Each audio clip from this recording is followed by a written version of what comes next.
오늘 이 시간 우리 하나님의 말씀은 고린도전서 6장 1절부터 11절까지 말씀입니다.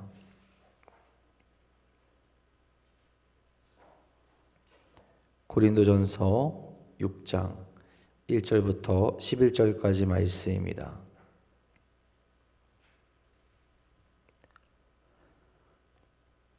오늘 이 시간 우리 주신 하나님의 말씀 다 같이 한 목소리로 받들어 읽도록 하겠습니다. 너희 중에 누가 다른 이와 더불어 다툼이 있는데 구태여 불의한 자들 앞에서 고발하고 성도 앞에서 하지 아니하느냐? 성도가 세상을 판단할 것을 너희가 알지 못하느냐? 세상도 너희에게 판단을 받겠거든 지극히 작은 일 판단하기를 감당하지 못하겠느냐? 우리가 천사를 판단할 것을 너희가 알지 못하느냐? 그러하거든 하물며 세상 일이야. 그런즉 너희가 세상 사건이 있을 때에 교회에서 경히 여김을 받는 자들을 세우느냐? 내가 너희를 부끄럽게 하려 하여 이 말을 하노니 너희 가운데 그 형제 간의 일을 판단할 만한 지혜 있는 자가 이같이 하나도 없느냐? 형제가 형제와 더불어 고발할 뿐더러 믿지 아니한 자들 앞에서 하느냐?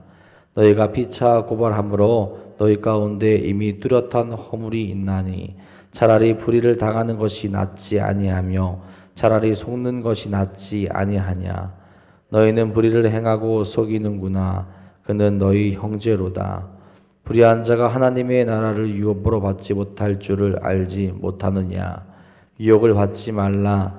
음행하는 자나 우상 숭배하는 자나 간음하는 자나 탐색하는 자나 남색하는 자나 도적이나 탐욕을 부리는 자나 술 취하는 자나 모욕하는 자나 속여 빼앗는 자들은 하나님의 나라를 유업으로 받지 못하리라. 너희 중에 이와 같은 자들이 있더니 주 예수 그리스도의 이름과 우리 하나님의 성령 안에서 시선과 거룩함과 의롭다 하심을 받았느니라. 아멘.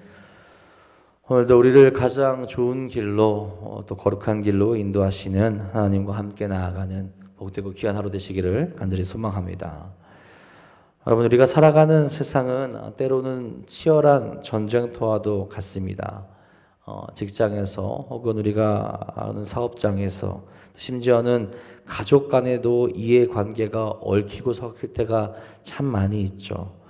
얼굴을 알고 있는 혹은 굉장히 믿을 만한 사람들끼리 살아가다 보면 어떻게 나에게 이렇게 할 수 있어 라는 말이 나올 만한 일들도 우리 주변에서 일어나는 것들을 보곤 합니다.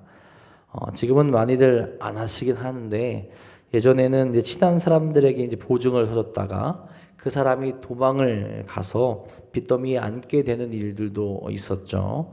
서로를 믿지 못하는 상황, 그래서 미워하고 다투게 되는 현실을 우리 주변에서 많이 보게 되는 경우를 우리가 경험하게 됩니다. 그렇다면 교회 안에서는 어떨까요?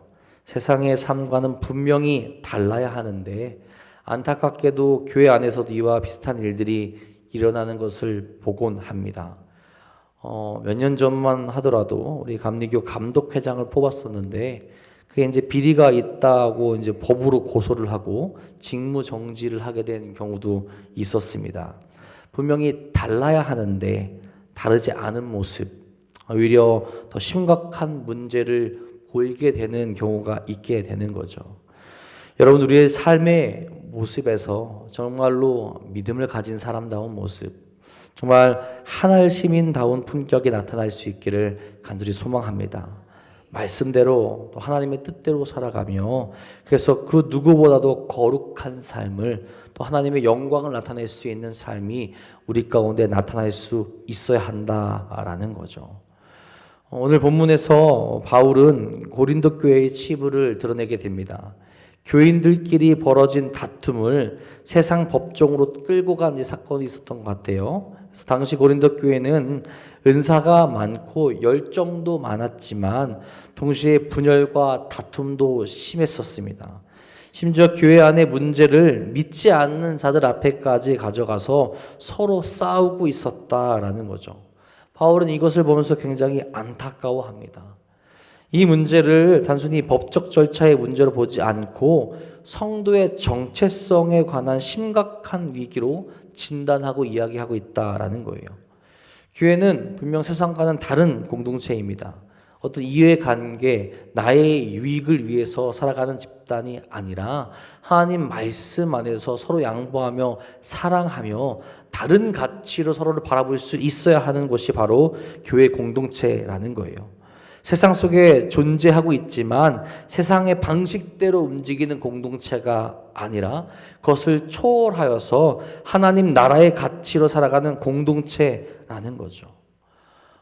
오늘 우리가 읽은 이 말씀을 통해서 우리가 잃어버린 성도의 그런 품격과 성도의 모습을 한번 돌아보고 회복해 나갈 수 있는 시간이 될 수 있기를 간절히 바랍니다. 먼저는 무엇을 이야기하느냐? 우리가 누구인지를 깨달아야 한다라는 거예요. 우리가 누구냐? 하나님의 백성이라는 겁니다.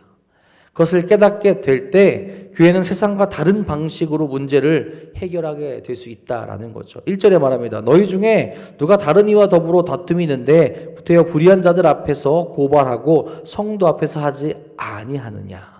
지금 1절에 문제 제기를 하고 있는 겁니다. 신앙인들 간의 문제는 신앙인들의 공동체인 교회 안에서 해결되어질 수 있어야 한다라는 거죠. 그런데 그렇지 아니하고 불의한 자들, 믿지 않는 자들 앞으로 나아가서 이거를 해결하려 한다라는 거예요.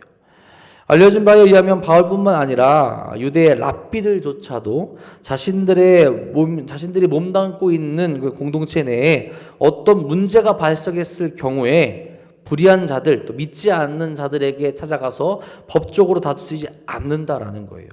스스로에 대해서 하나님의 백성이라는 자부심을 가지고 있던 유대인들은 이런 분쟁을 이방인들에게 가져가지 않고 스스로 해결하게 된다라는 거죠. 물론 바울은 세상의 법정을 무시했던 것이 아닙니다. 실제로 바울 자신도 세상 법정의 권위를 인정하고 법에 복종해야 된다라고 그렇게 이제 이야기를 했죠. 다만 그리스도인들과 그리스도인 사이에 분쟁이 생겼을 때 그 분쟁의 문제를 하나님의 법을 잘 알지도 못하는 세속법을 가지고 제한적인 그 문제만을 심리하는 그 법으로 해결하는 것을 옳지 않다라는 거죠. 법은 이해관계가 딱딱 들어맞습니다. 누가 잘못했고 이런 관점에서 네가 피해를 입었기 때문에 누가 누구에게 이걸 물어줘야 된다. 그런 이해관계 속에서 풀어갑니다. 하지만 하나님의 백성, 하나님의 나라에서는 그런 이해관계가 아니라 사랑의 관점에서 그것을 바라봐야 된다고 이야기하죠. 그러면 그 결과나 그것을 해결하는 방법이 달라질 수밖에 없다라는 거예요. 더 초월적인 관점에서, 더 은혜로운 관점에서 교회 공동체는 그걸 풀어갈 수 있어야 하는데 그러지 못한다라는 거죠. 그럼 어떤 문제가 생기게 됩니까? 사랑이 없어지게 되죠. 서로 바라보고 하나 될 수 있는 그 입장과 관계가 깨질 수밖에 없다라는 겁니다. 여러분, 여기서의 핵심은 법정에 가면 안 된다가 아니라 왜 하나님 나라 공동체가 세상 방식으로만 문제를 해결하냐라는 거예요. 세상은 이기려 하고 자기 권리를 주장하고 끝까지 손해보지 않으려고 합니다. 그것이 어떻게 보면 세상의 상식이에요. 하지만 교회는 달라야 한다라는 거죠. 교회는 화해를 추구하고 용서를 배우고 사랑 안에서 문제를 해결해야 한다라는 거예요. 바울은 2절 3절에서 이렇게 이야기합니다. 성도가 세상을 판단할 것을 너희가 알지 못하느냐? 세상도 너에게 판단을 받겠거든 지극히 작은 일을 판단하기를 감당하지 못하겠느냐? 우리가 천사를 판단할 것을 너희가 알지 못하느냐? 그리하거든 하물며 세상 일이야. 하나님이 세우신 교회는 더 큰 가치, 놀라운 가치를 깨닫고 살아가는 자들입니다. 오히려 하나님의 때에 세상이 판단받고 심판을 받게 된다라는 거죠. 장차 우주적인 심판의 배신원으로 참여할 수 있는 그런 성도들이 이 땅의 사소한 물질 문제나 자존심 문제를 해결하지 못해서 세상의 법정, 불신자의 판사 앞에 머리를 조아리는 모습이 얼마나 우스꽝스러운 거냐는 거예요. 하나님의 법을 가진 자가 세상의 법 아래로 들어가는 것은 영적 권위를 스스로 포기하는 행위가 된다는 것과 마찬가지라는 거죠. 여러분 5절에도 말하지 않습니까? 내가 너희를 부끄럽게 하려 하여 이 말을 하노니 너희 가운데 그 형제 간의 일을 판단할 만한 지혜 있는 자가 이같이 하나도 없느냐. 너희 중에 형제 간의 일을 판단할 만한 지혜가 있는 자가 없냐라고 물어보는 거예요. 그리스도의 피로 한 형제가 된 이들입니다. 이 형제들 간에 피차 갈등을 만들고 싫어하는 행동을 하는 것이 아닌 우호적인 해결을 할 수 있어야 된다라는 거예요. 그런 지혜를 가진 사람, 그런 마음을 품고 있는 사람, 하나님의 말씀으로, 하나님의 사랑으로, 예수님의 사랑으로 이걸 해결할 수 있는 그런 지혜를 가진 자가 정말 그 공동체 안에 존재하지 않냐라고 물어보는 겁니다. 스스로 지혜 있다라고 말하면서 정작 형제 간에 발생한 문제조차 조정하지 못하고 해결하지 못하고 사랑하지 못한다면 그보다 어리석은 일이 어디 있겠냐라는 거죠. 여러분, 이러한 모습은 우리도 마찬가지입니다. 우리 공동체 안에서 벌어지는 일들을 아름답고 지혜롭게 해결해가는 지혜가 우리에게 필요하다라는 거죠. 우리는 세상의 기준으로 끌려가면서 그 기준으로 해결하려는 존재가 아니라 복음의 기준으로 세상을 해석하고 선도해야 할 사람들임을 잊지 말아야 한다라는 거죠. 그리고 잊지 않게 될 때, 우리가 하나님의 자녀임을 알게 될 때 우리는 세상의 방법이 아닌 더 높은 가치, 하나님의 사랑과 하나님의 지혜로 우리 안에 몰려오게 된 수많은 문제들을 바라보고 해결할 수 있게 된다라는 거죠. 내 생각의 눈으로 세상을 바라보게 되고 내 생각의 눈, 세상의 가치로 세상을 바라보면서 문제를 일으키고 분열을 일으키는 것이 아니라 하나님의 뜻과 하나님의 방법으로 바라보면서 새로운 시각으로 나아갈 수 있게 된다는 거죠. 여러분, 요셉이 창세기에서 형들을 다시 만나게 되는 장면이 있습니다. 거기서 요셉이 하는 말이 있어요. 뭐라고 얘기하면, 형님들 두려워하지 마십시오. 형님들은 나를 팔았지만 나를 이곳에 보내신 분은 하나님이십니다. 하나님께서 생명을 살리려고 나를 이 땅에 먼저 보내셨습니다 라고 그렇게 이야기를 하죠. 어떻게 이렇게 이야기할 수 있을까요? 요셉은 자신의 상처가 된 그 마음으로 형들과 그 세상을 바라보는 것이 아니라 하나님의 가치와 하나님의 뜻으로 그 상황을 바라보게 될 때 내 상황을 정말 탄식하면서 복수의 눈으로 말하게 되는 것이 아니라 하나님의 뜻과 하나님의 가치로 그것을 바라보며 이야기할 수 있게 된다라는 겁니다. 우리도 그럴 수 있어야 된다라는 거예요. 내 생각, 내 가치가 아니라 하나님의 뜻과 그 사랑으로 바라보게 될 때 우리의 고백과 우리가 나오게 되는 그 반응이 얼마든지 달라질 수 있게 된다라는 거죠. 여러분, 그러면서 바울이 무엇을 이야기합니까? 이기는 것보다 지키는 것이 더 중요하다라는 것을 말합니다. 승리보다 영광을 바라보아야 하고 손해보는 믿음을 때로는 가질 수 있어야 한다라는 거예요. 7절에 말합니다. 너희가 피차 고발함으로 너희 가운데 이미 뚜렷한 허물이 있나니 차라리 불의를 당하는 것이 낫지 아니하며 차라리 속는 것이 낫지 아니하냐.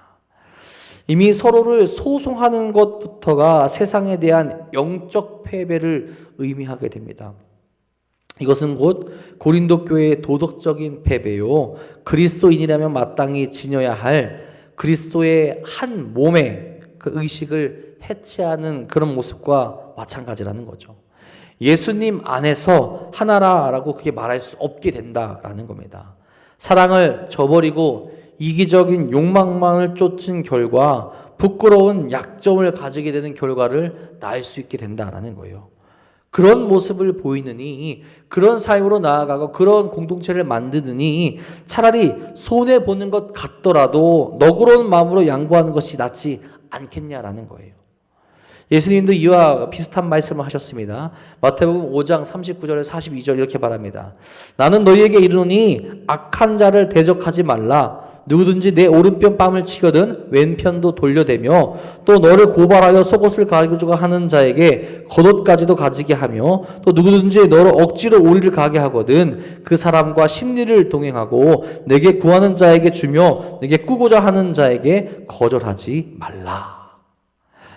믿지 않는 자들에게도 이렇게 하라고 이야기합니다. 너희가 손해보는 것 같고 너희가 뭔가 부당한 일을 당하는 것 같지만 복음을 전하기 위해서 하나님의 영광을 드러내기 위해서 때로는 손해볼 수 있는 모습을 참고 견딜 수 있어야 된다라는 거죠. 손해를 참고 은혜를 베풀라라는 겁니다. 그러면 이 모습이 믿지 않는 자들뿐만 아니라 믿는 자들 안에서 사랑의 공동체라고 할 수 있는 그 안에서 그 말씀을 기억하고 있는 공동체 안에서 당연히 나타날 수 있어야 되지 않느냐라는 거죠.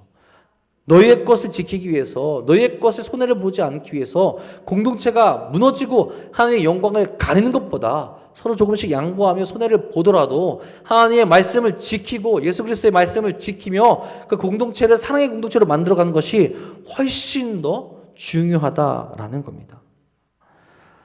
물론 여러분, 세상은 그렇게 말하진 않죠. 세상은 절대 손해보지 말라라고 말합니다. 반드시 대갚아야 되고 자존심을 지키라고 말합니다. 하지만 예수님의 사람들은 다르다라는 거예요. 예수님은 모욕을 당하셨고 억울함을 참으셨고 십자가에서 자신을 내어 주셨습니다.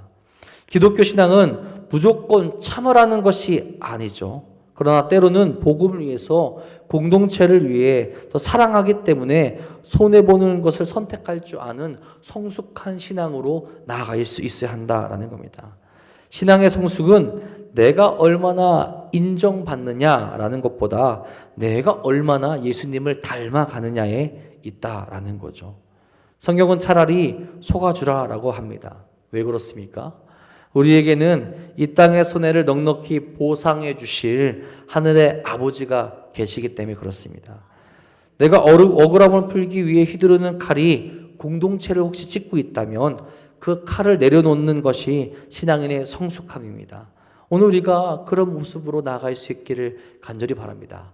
내 것을 지키기 위해, 나만을 높이기 위해서 누군가를 찢고 어렵게 하는 것이 아니라 예수님께서 그러셨던 것처럼 나의 것을 조금 손해보더라도 서로 사랑하고 서로 세워줄 수 있고 하나 되는 공동체로 만들어가는 것이 하나님 안에서 더 복된 삶으로 나아갈 수 있는 길이라는 거죠. 여러분, 그러면서 바울이 또 무엇을 이야기합니까? 우리는 변화된 사람이라는 거죠. 과거의 우리와 현재의 우리가 다르다라는 겁니다. 그 다른 모습으로 살아가는 것이 마땅하다라는 거예요. 9절 10절에 말합니다. 불의한 자가 하나님의 나라를 유업으로 받지 못할 줄을 알지 못하느냐. 미혹을 받지 말라. 음행하는 자나 우상 숭배하는 자나 간음하는 자나 탐색하는 자나 남색하는 자나 도적이나 탐욕을 부리는 자나 술 취하는 자나 모욕하는 자나 속여 빼앗는 자들은 하나님의 나라를 유업으로 받지 못하리라. 아멘. 9절과 10절에서는 하나님의 나라를 유업으로 받지 못할 자들의 그런 명단이 나오게 되는 거죠. 뭐 음란이나 우상숭배나 간음이나 탐욕이나 모욕하는 그런 일들. 이것은 고린도라는 도시를 지배하던 세속적인 가치관이었습니다. 하나님의 나라를 유업으로 받지 못할 죄인들의 모습을 나열하고 있는 거죠. 그러나 이어서 11절에 이와 반대되는 놀라운 선언을 하게 되는 거죠. 너희 중에 이와 같은 자들이 있더니 주 예수 그리스도의 이름과 우리 하나님의 성령 안에서 씻음과 거룩함과 의롭다 하심을 받았느니라. 아멘. 복음은 사람을 바꾼다라는 거예요. 더러운 삶을 씻으시고 거룩하게 하시고 의롭다 선언하신다라는 거죠. 교회는 완벽한 사람이 모인 곳이 아닙니다. 변화된 죄인들이 모이는 곳이라는 거죠. 그러므로 우리는 과거의 방식대로 살아가는 것이 아니라는 거죠. 미움 대신 용서를, 경쟁 대신 사랑을, 정죄 대신 회복을, 다툼 대신 화해를. 이것이 변화된 사람의 모습이라는 겁니다. 그러니 우리 안에 문제가 있을 때, 우리 안에 어떤 가치적인 이해가 충돌하게 될 때 어떤 모습으로 나아가야 되느냐. 세상의 가치를 가지던 이전의 모습이 아니라 새 가치를 품게 된 새 생명으로 나아가게 된 모습답게 그 모습의 거룩한 모습이 우리 삶 가운데, 우리 공동체 안에, 나의 삶 가운데, 우리의 가정 안에 나타날 수 있어야 된다라는 겁니다. 이제는 주 예수 그리스도의 이름과 성령 안에서 우리는 씻겨진 존재가 되었다라는 거죠. 신분이 뒤바뀌면 품격이 바뀔 수 있어야 된다는 거죠. 왕의 자녀가 길거리의 사소한 다툼에 매여서 품위를 잃어서는 안 된다라는 겁니다. 변화된 자가 되었으니 그의 걸받는 삶을 살아갈 수 있어야 된다라는 거죠. 지금 우리가 살아가는 시대에도 마찬가지입니다. 우리도 예수님을 알지 못했을 때 죄 가운데 있었다라는 거죠. 그런데 예수님을 만나고 우리는 새롭게 되었습니다. 고린도서 5장 17절에 말합니다. 그런즉 누구든지 그리스도 안에 있으면 새로운 피조물이라 이전 것은 지나갔으니 보라 새 것이 되었도다. 아멘. 새 것이 되었기에 지금 우리가 살아가는 자리에서도 새로운 모습으로 주님이 가르쳐 주신 그 모습으로 당연히 살아갈 수 있어야 한다라는 겁니다. 여러분, 삶의 현장에서 억울한 일을 당할 때가 있습니까? 믿었던 형제나 이웃에게 배신감을 느끼십니까? 세상의 법정은 누가 법적으로 옳으나를 따지지만 하늘의 법정은 누가 더 예수님을 닮았는가를 보게 됩니다. 우리가 세상 법정으로 달려가기 전 먼저 십자가 앞으로 가야 하는 이유가 여기 있다라는 거죠. 세상의 판단이 아닌 하나님의 판단을 우리가 두려워할 수 있어야 된다라는 겁니다. 내 권리를 주장하기보다 복음의 멍에를 먼저 생각해야 한다라는 거죠. 성령 안에서 이미 거룩해진 신분답게 그런 걸맞은 너그러움을 우리가 회복할 수 있어야 합니다. 우리가 기꺼이 그런 손해를 보고 묵묵히 용서하게 될 때 세상은 비로소 우리를 통해서 살아계신 하나님을 바라볼 수 있게 된다라는 거죠. 아, 그래, 저 사람은 뭔가 다르다. 저 사람이 믿는 예수님이 정말로 진짜 예수님인가 보다 라고 이야기할 수 있고 고백할 수 있는 일들이 일어나게 된다라는 겁니다. 여러분, 우리 삶 가운데서 수많은 일들이 일어나게 될 거고 그 중에서 억울한 일도 당할 수 있게 되는 거죠. 하지만 오늘 우리의 삶이 예수님의 자녀다운 모습으로 또 하늘 시민의 품격을 지닌 사람으로 살아갈 수 있기를 간절히 바랍니다. 그 모습이, 그 삶이 하나님의 영광을 드러낼 수 있게 되고요. 우리의 삶을 통하여서 정말로 하나님의 복음, 예수 그리스도의 복음이 누군가에게 심겨질 수 있는 길이 될 수 있게 되는 겁니다. 오늘도 그 모습으로 세상 가운데 승리하며 하나님의 영광을 드러낼 수 있는 정말 하늘의 시민다운 모습으로 살아가시는 사랑하는 도난도교회 성도님들 되시기를 주님의 이름으로 간절히 축원하고 축복합니다. 기도하겠습니다. 하나님, 오늘도 우리를 거룩한 길로 인도하시니 진심으로 감사를 드립니다. 특별히 주의 말씀을 바라보며 세상의 방법으로 살아가는 것이 아니라 하나님의 방법으로 살아갈 수 있는 우리가 될 수 있도록 역사하여 주옵소서. 세상의 뜻대로, 세상의 가치로, 세상의 방법으로 살아가서 우리 안에 있는 그 거룩한 모습이 없어지는 것이 아니라 하나님의 방법으로, 하나님의 뜻대로 그 모습을 지키며 나아가서 하나님의 영광이 우리 삶 가운데 나타날 수 있도록 인도하여 주시옵소서. 이해적인 것, 관계적인 부분만이 아니라 모든 상황 속에서 하나님의 방법대로 살아갈 수 있는 모습이 우리에게 넘치길 소망합니다. 문제가 있을 때, 아픔이 있을 때, 두려움이 몰려오게 될 때 나의 생각으로 그것을 해결하는 것이 아니라 기도하며 하나님을 의지하며 하나님의 말씀대로 그 모든 것을 해결해 나갈 수 있는 지혜가 사랑하는 이들 가운데 넘쳐 흐를 수 있도록 인도하여 주시옵소서. 그 모습이 우리에게 회복되어질 때 주의 도우심과 주의 은혜와 주의 거룩하신 뜻이 우리에게 이루어질 줄 분명히 믿습니다. 사랑하는 이들이 그 삶을 위하여서 오늘도 부르짖으며 기도할 수 있게 역사하여 주옵소서. 그 삶을 위하여서 오늘도 끊임없이 하나님만을 바라보며 기도할 수 있도록 역사하여 주시옵소서. 그 삶과 그 모습 가운데 한 역사하시고 임재하시고 응답하여 주셔서 살아계신 하나님과 오늘도 동행할 수 있는 거룩한 삶을 허락하여 주시옵소서. 부르짖는 이들에게 하나님 오늘도 우리 응답하여 주셔서 살아계신 하나님의 뜻과 은혜를 경험하게 하여 주셨고 지치지 아니하고 오히려 달려갈 수 있는 힘과 능력을 허락하여 주옵소서. 특별히 아파하고 있고 넘어져 있고 육신적으로 연약해진 이들이 있습니다. 주여, 그들에게도 함께해 주셔서 하나님의 능력과 하나님의 사랑을 다시 한번 경험하게 하시며 회복하여 이 자리에 돌아와 함께 예배할 수 있는 그런 기적을 또한 허락하여 주시옵소서. 오늘도 주님께서 우리와 함께 하시며 은혜로운 길로 또 거룩한 길로 이끄실 것 믿사오며 우리 사랑하신 예수님의 이름으로 감사하며 기도합니다. 아멘.